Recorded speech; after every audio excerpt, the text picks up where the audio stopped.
I know right now there are more than a few content creators talking about Project Veritas catching Google and YouTube with their pants down, squatting over anyone to the right of Karl Marx. For the most part, they are all focusing on the infringement of speech that is taking place. They need to pull back their gaze and focus on what is going on around it and its part in all of it. For me, first seeing Project Veritas' latest video exposing Google and YouTube, it wasn't the manipulation of the search results themselves or the censorship aspects of what they were doing that garnered most of my attention. They have been doing these types of things for quite a few years now, even well before the run-up to the 2016 presidential election. The difference being it started out with money driving it originally. So to me it was nothing new and definitely not surprising to see its happening being exposed. What did catch my focus was Google and YouTube's self-proclaimed status as our protectors that are there to prevent another Trump situation as it was put by Jen Janai, an executive at Google, which has been corroborated by documents leaked by an insider, albeit not exactly in the terms Janai used. The fact that this is a belief within the corporate structure of Alphabet and its subsidiaries, especially through management, should truly scare people with all of the power and control over the internet this conglomerate has. This is because all of them together have abilities to do things that malicious nations and operators only wish they had the capabilities for doing. This is not an exaggeration either. Silicon Valley in general has the ability to interfere and tamper with national elections here in the US and across Western Europe on a level no nation or group has ever thought was possible. What they have been doing in these regards since the run-up to the 2016 presidential election, which has been increasing in scope and scale leading up to today and will continue to increase towards 2020, it all puts the fake Russian narrative of election interference and meddling in 2016 to shame. But I wouldn't expect anything less from the left when they like to project onto others the very things that they themselves are doing. If they accuse an individual or group of doing something, odds are they are doing it themselves, and the scope of it is usually much worse than what they are claiming the other is doing. This is even true if we see the other side doing the same thing as well. The left and Democrats have been consistently doing this for a long time now, and it is generally centered around Bill and/or Hillary Clinton over the last few decades. But it has been going on for longer than I have been alive, and I am 44. It was happening long before the Clintons rose politically even. At least, thankfully, we have been seeing this old tactic of theirs finally start losing its effect to a large extent. Because it is one reason why we are seeing the size and scope of what they are doing, the levels of content and search result manipulation and everything else that they are doing increasing almost literally day by day to ever-increasing heights. We have reached a point where the things companies like YouTube and Google, Facebook and Twitter are doing openly is bad enough. Then we get a peek inside and see that things are actually far worse than we thought. Or at least a confirmation for some on how bad they actually are. Myself being one of the ones who just had things confirmed for themselves. Let me start out by saying I am definitely not a legal expert. Far from it, actually. But in reading Title 18 U.S. Code subsection 594, even though the primary intent of it is the criminalization of intimidation of voters, it also does address the coercion of them as well. Which is exactly what both Google and YouTube have been trying to do with their manipulation, along with pretty much the rest of Silicon Valley for that matter, since 2016. Pursuant to 18 U.S.C.S. subsection 594.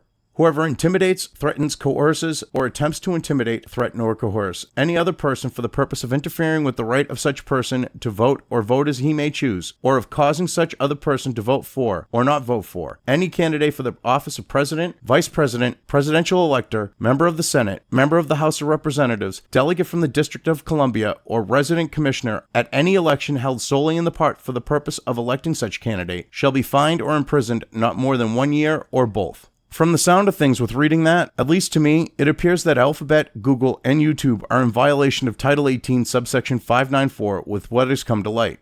Someone like Nick Rekieta over at Rekieta Law would be a good person to ask regarding this because I could be wrong.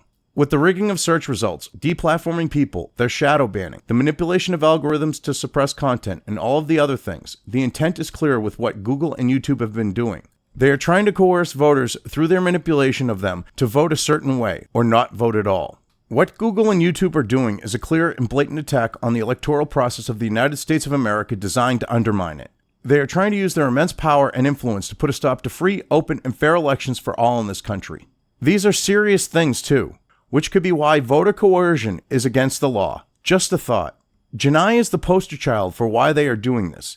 She is the embodiment for the sentiments for a large number of people in Silicon Valley, especially those in management and executive positions, it seems.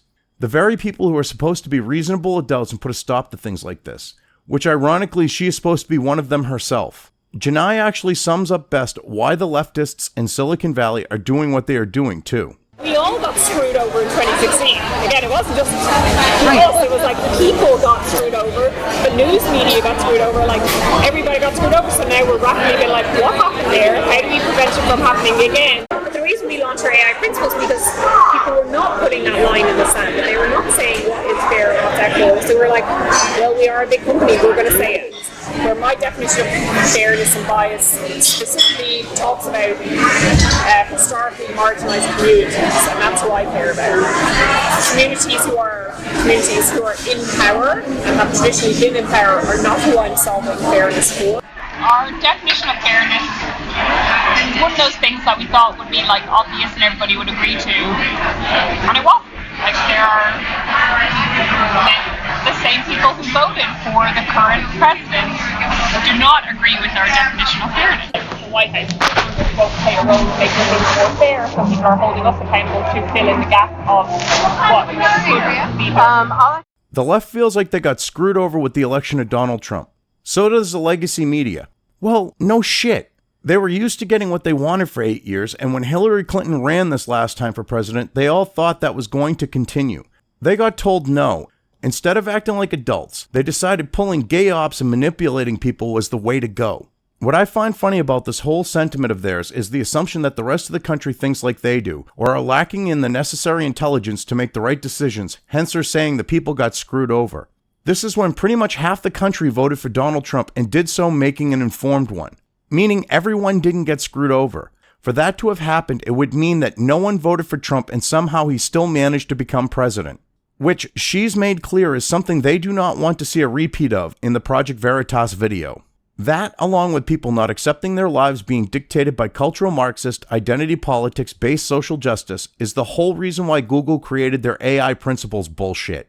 Or, paraphrasing how Jen put it, people weren't drinking the Kool-Aid of this authoritarian ideology, so they decided to shove a beer bong down everyone's throat with a funnel that can hold gallons of the stuff, and they're going to force feed it to all of us. They are literally trying the modern-day real-life equivalent of clockwork oranging all of us. On top of this, her definition of fairness and bias is pretty much the standard one for all of Silicon Valley. At least for anyone who isn't right of Karl Marx, I should say. The idea of historically marginalized communities is just a nice way of trying to justify racism towards whites, especially white men, which leftist feminist women like Jen give themselves a free pass on being white because they are women. What they don't realize is, it is just a matter of time before they are put on the Oppression Olympics shit list. Gay men are finding themselves being put on it, and they have way more oppression points than a white feminist ever could hope to have. When an ideology-driven belief, such as this one with fairness, does these things, people like Janai sit there shocked that people would not accept it willingly. They assume that one allowing themselves to be oppressed in some way while another is elevated based on skin color, religion, gender, etc. would be something obvious to them that they must accept. Half the country voted for Trump because they do not accept it. Hell, a lot of people who voted for Hillary do not agree with this definition but still voted for her. You can hear just how crushed Jen is when she gets to talking about how the same people who voted for Trump don't agree with her Marxist ideology. Like there are the same people who voted for the current president do not agree with our definition of fairness. Janai really does sound so sad and pathetic here. You can tell that people not drinking the Kool-Aid like her really hurts her emotionally. To that, I say good. Because like a lot on the left, she needs to learn what it means to be told no and how to accept it. Part of that is learning how to deal with this type of emotional response in an adult manner.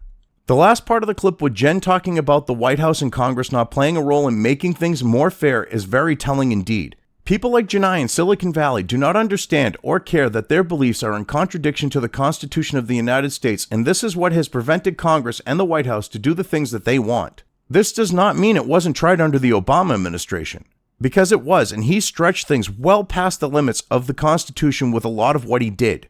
The same is true with Democrats in Congress trying this to a large extent as well. What has been done isn't enough for them, so they actually believe that a large number of Americans are holding Alphabet accountable to do something because the United States government cannot be bent to their wills. At least, not yet it can. The idea that they have some obligation to do something and fill a perceived gap that is not there, but even if it was, they shouldn't be doing it. It goes to show the arrogance of those who believe, as Janai does, in Google, YouTube, and Silicon Valley. It goes to show that they truly think the masses are children that need to be taken care of. But it especially shows that these people greatly overestimate their role and position in society. All the majority of us want them to do is provide the results we are looking for when doing web searches. We want them to host our content such as videos and leave it and us alone. We want to be able to speak freely on social media, shitpost and troll if we feel like it because someone is being a spurg. What we don't want is them doing everything they are doing currently that goes against these things. You know, I really miss the days of Soldier Sam being a representation of what a strong woman and feminism is supposed to be.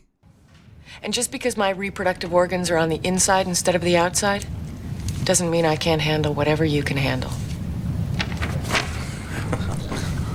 Now, this social reject Jen Janai is an example of what is considered a strong woman. That's because relying on some sort of authority to do things for you makes you a strong person, right? Oh wait, doing that has the opposite effect. The fact that companies in Silicon Valley like Alphabet with Google and YouTube, Facebook and Twitter are able to do these types of things, try to socially engineer and program society, and get away with it, it is the direct result of their monopolistic control over their given market segments, combined with having more than a few Democrat lawmakers in bed with them. If you are ever wondering who these Democrats are, all one needs to do is just take a look at who's running cover for Silicon Valley in Washington. If they are proclaiming the innocence of these companies while claiming there is no censorship being committed by them, and are doing so in the same breath, you've found their political lackeys. Otherwise, they are probably not part of the program. Elizabeth Warren is an example of one who was probably not read in. That is pretty clear with her calling for the breakup of Alphabet. If she was in the know, I am sure she wouldn't have made it a campaign promise of hers that she would do it. She'd have avoided the subject altogether. For argument's sake, if she was read in, campaign promises are meant to be broken. I have no doubt Warren is someone willing to lie and pander for votes. She is an opportunist. Just look at her lying about her ethnic background in order to advance her career as she did. Even if she had no intent of breaking up Google, she'd still say she was going to do it with how popular it is in order to get elected.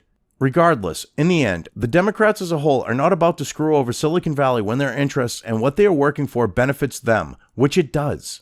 The thing is though, as you've already seen Janai state, Congress is not helping them in their social justice leftist agenda. That has clearly led to contempt from Silicon Valley, especially towards Republicans, but there is more than just contempt here. There is also this situation where these people who work in Silicon Valley, such as Janai for example, are high on their own farts and the farts of those around them to a point where they all seem to believe that they are smarter than everyone else in this country. On top of this, besides believing that they are our intellectual superiors, they also believe that they are our moral superiors as well. Because of this, they are going to do whatever they want, and to them it is morally justifiable. The irony being, this is exactly how the Nazis were as a group and how they operated. And they are claiming to be fighting Nazis. Go figure. But I wouldn't expect anything less from the left when all of their ideologies based on Marxism, which includes Nazism and fascism alongside communism, have ended up with this fart-huffing circle jerk of elites that believe they are all smarter than the rest around them and therefore know what is best for everyone. It never fails to happen. Silicon Valley is the modern-day poster child of it too. What Janai said about Congress, Elizabeth Warren, and the breakup of Google is very telling of this, as is what she had to say about the 2020 election. It clearly shows that her view of Congress and the American people, one that is representative of Silicon Valley, is that we are all misguided morons who do not know any better, therefore they have to save us from ourselves.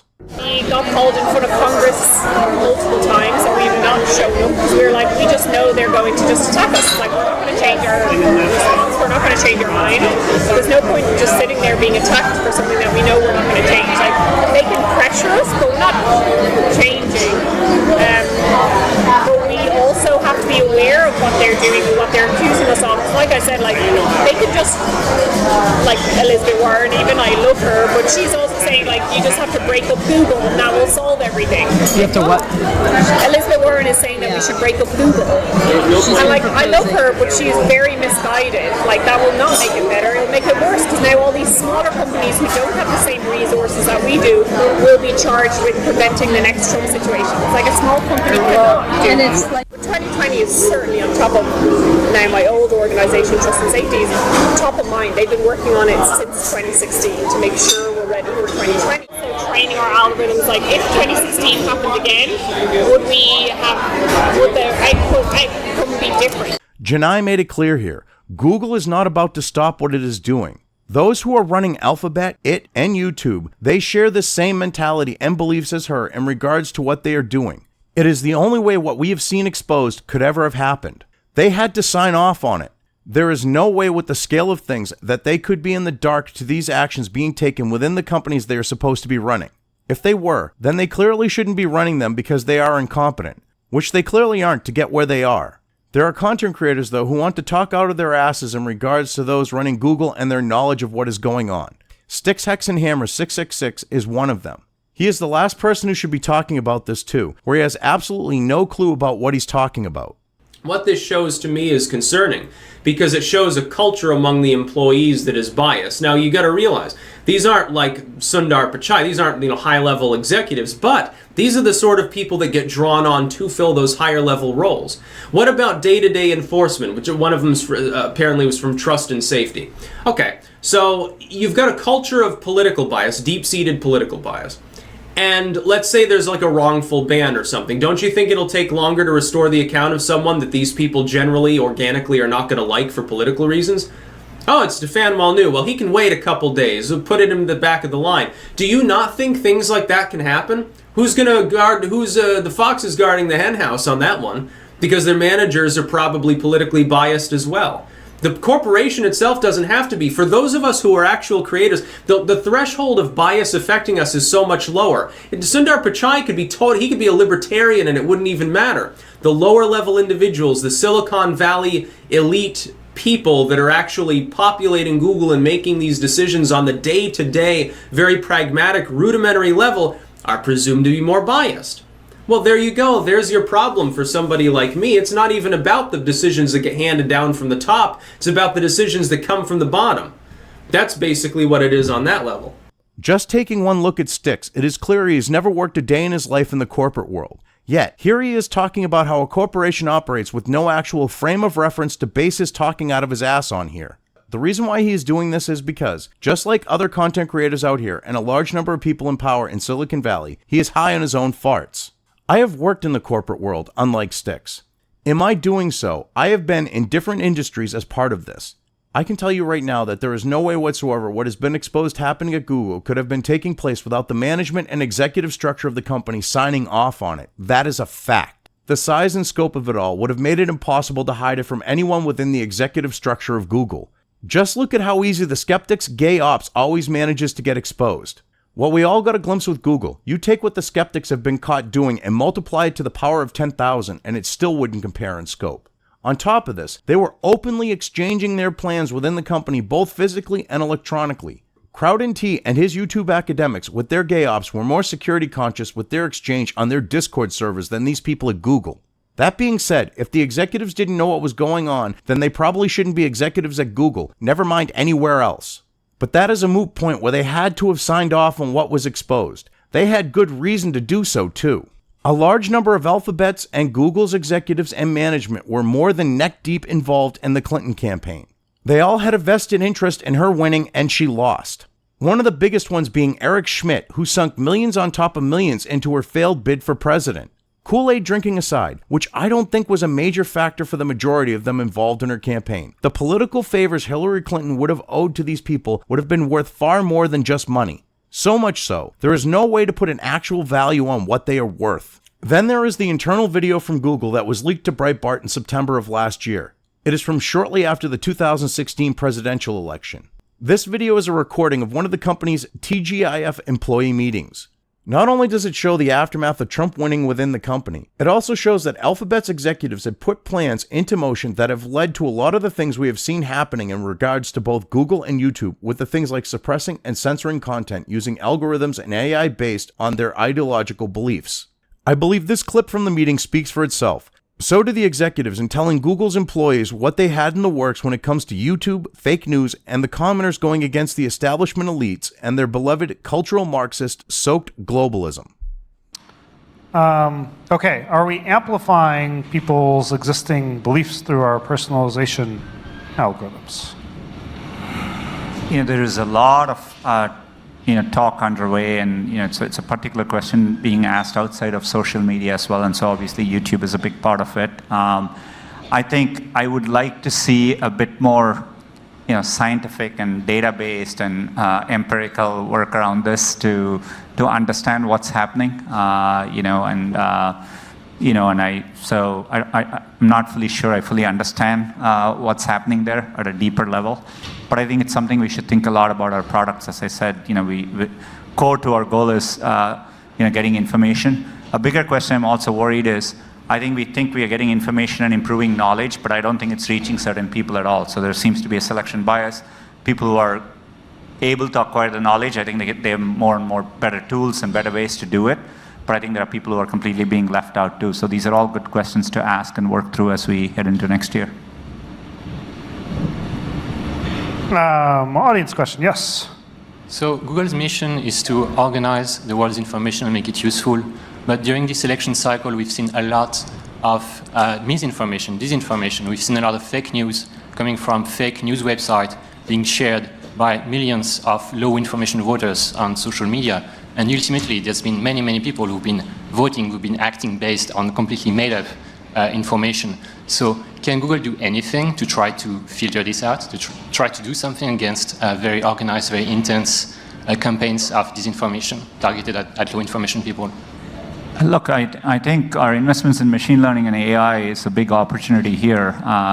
There are work we have done.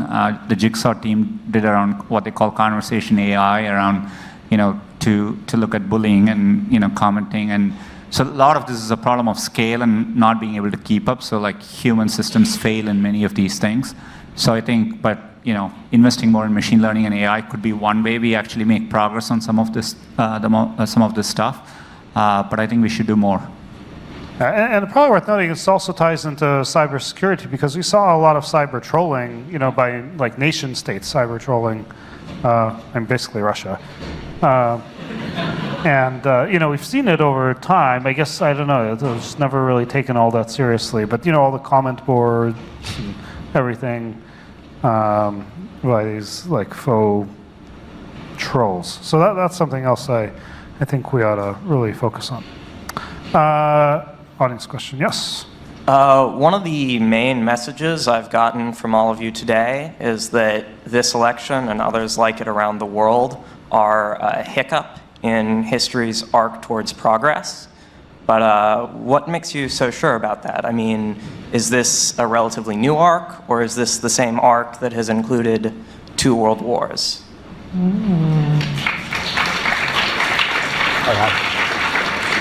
Since it's my metaphor, I'll take it up.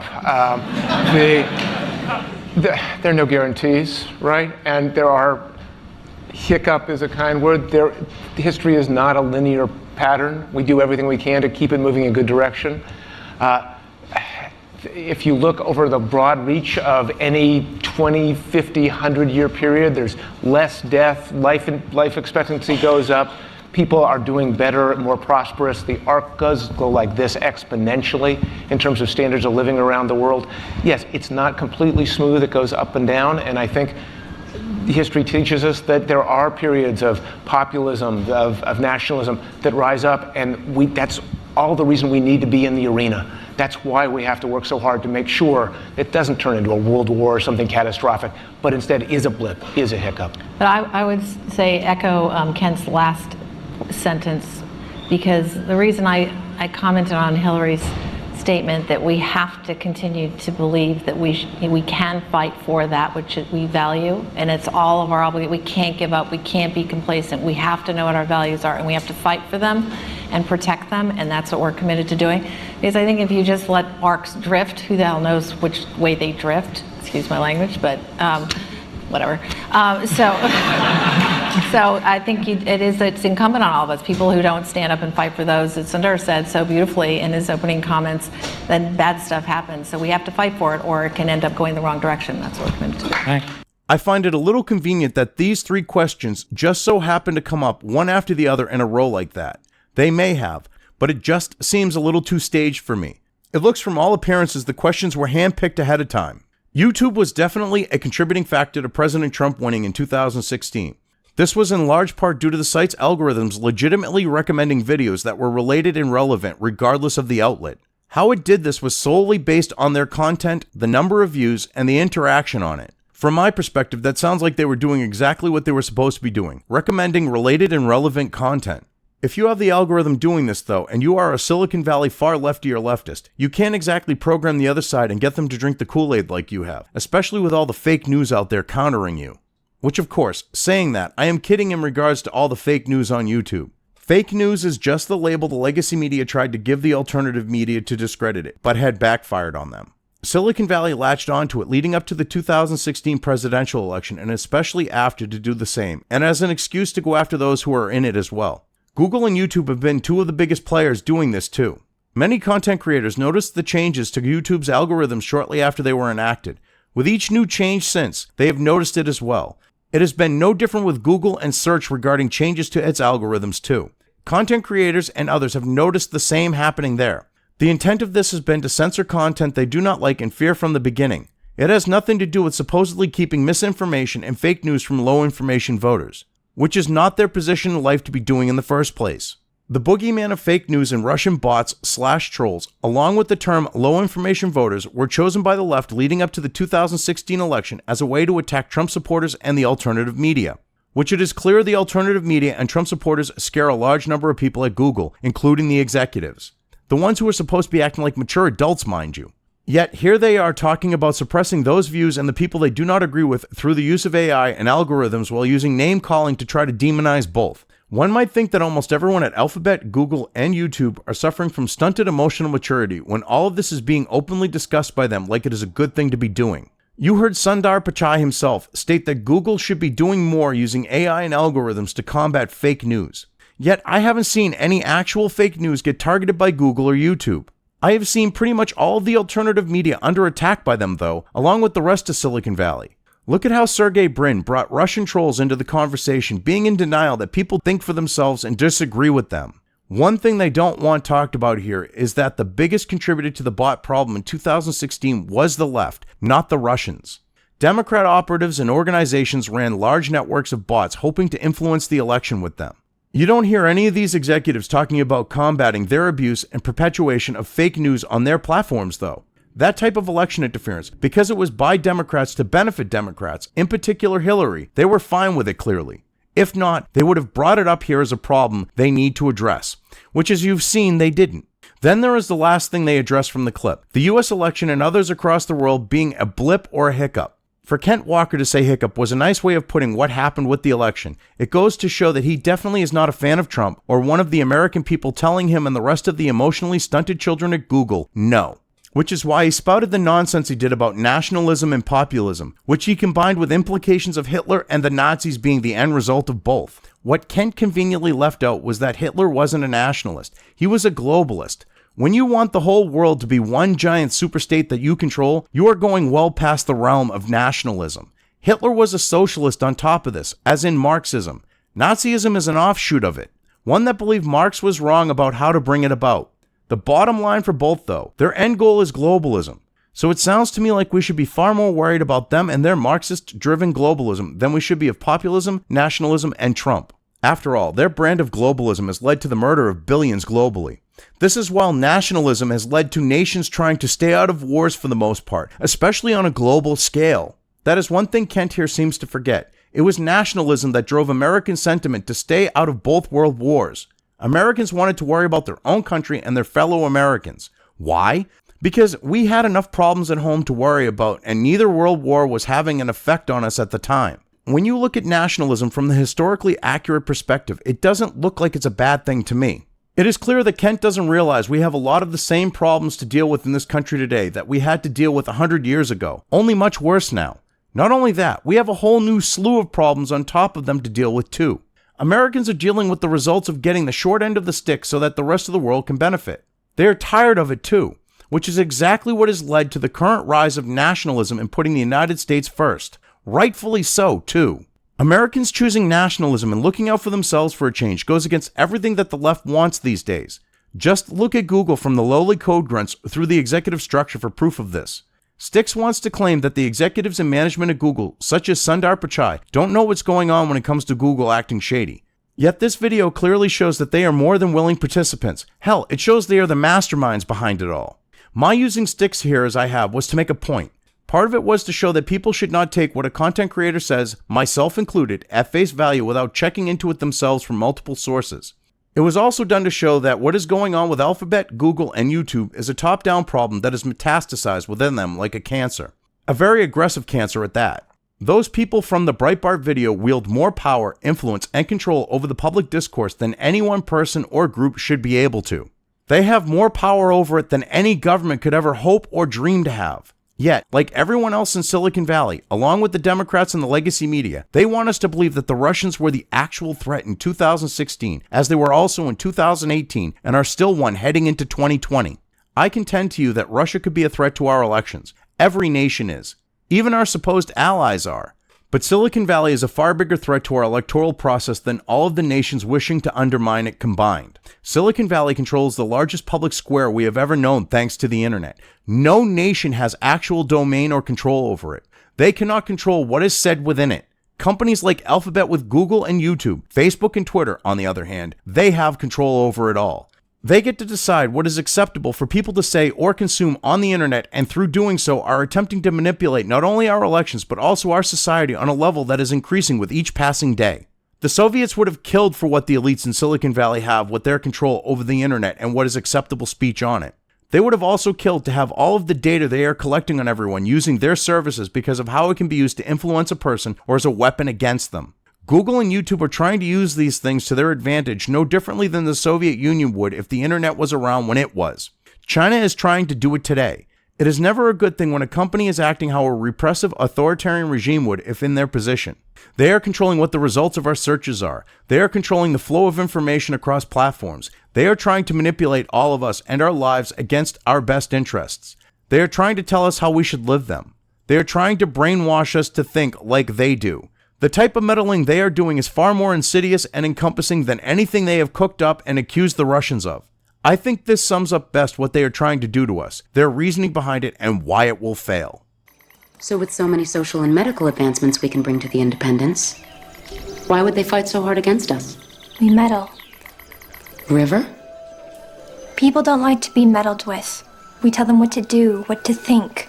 Don't run, don't walk. We're in their homes and in their heads, and we haven't the right.